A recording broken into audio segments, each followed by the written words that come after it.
And of course, we live, most of us, most of the time, in a virtual reality. Huh? I'm not talking about the internet or computers necessarily, although that's part of it. The virtual reality is the one created by the mind, between the ears, huh? Which is based on a mind-constructed projection onto reality of the way things are, right?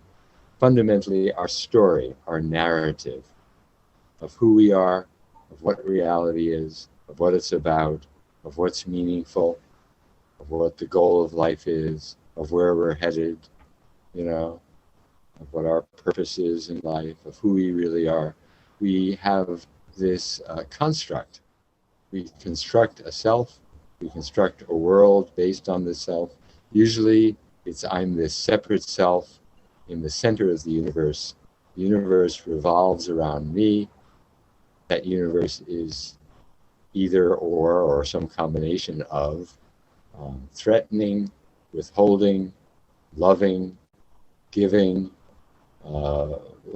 complicated, simple, but whatever it is, it's our projection, huh? It's our construct. And who we take ourselves to be is based on our life history, the stories we've told ourselves again and again about ourselves, our experiences, and our fantasies, all of which is a projection, right? A filter, a veil, huh? Through which we see the world. But it only corresponds in the crudest possible way to what's going on outside. In fact, I would say generally, it misrepresents, it distorts what's actually going on. Much of the time we have no idea what's going on because of the filter through which we see life, right? And again, this filter constructs the world around ourselves, huh? We are the hero of our journey, or the villain of our journey, whatever the case may be. And usually it's constructed around certain core stories, core beliefs. I'm not good enough. The world isn't a safe place. I'm powerless. I'm invisible. I don't matter. I'm really important. Everyone should pay attention to me. Whatever it is, right? These are our constructs. They're just our stories. And life then is a drama played out around those core stories, around those core beliefs. Huh? So most of the time, we're completely caught by that. Most people, most of the time, are living in that bubble. Right? It's really a bubble that we live in.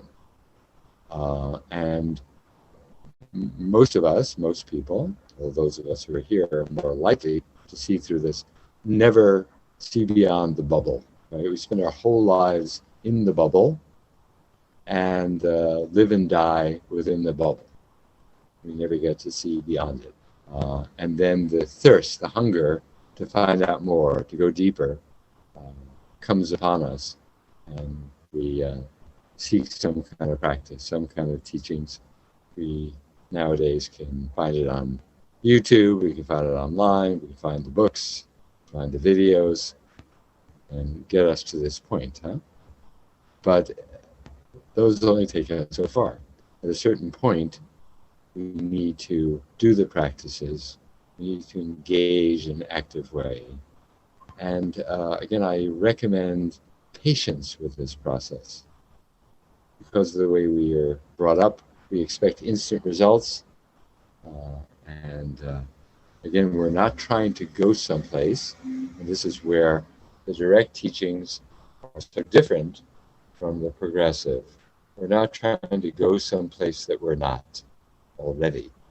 We're not trying to get something that we don't already have. See, in the progressive approaches, as I mentioned, mindfulness, for example, is often taught in a progressive way. Doesn't have to be, but it often is. You're supposed to cultivate certain mind states.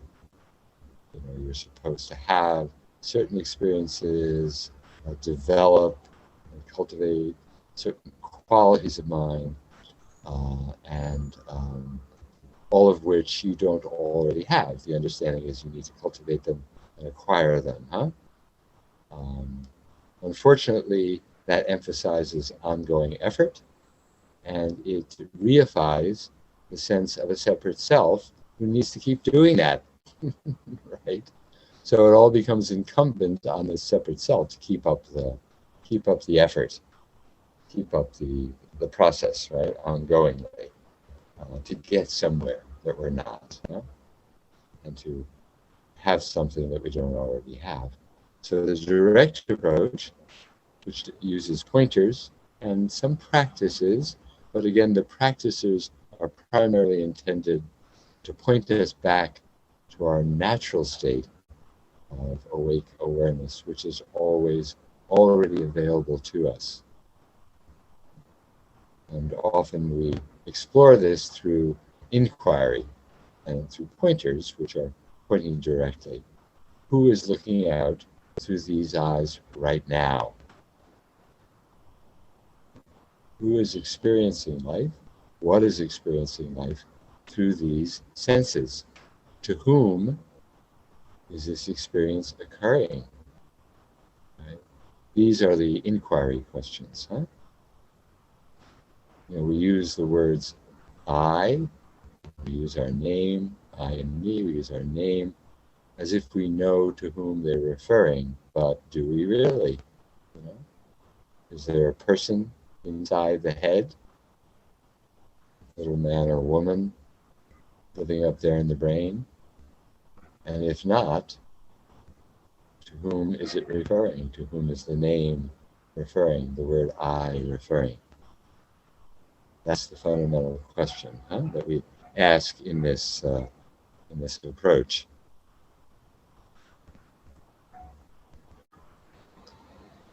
If I'm not a separate self in the center of my little world,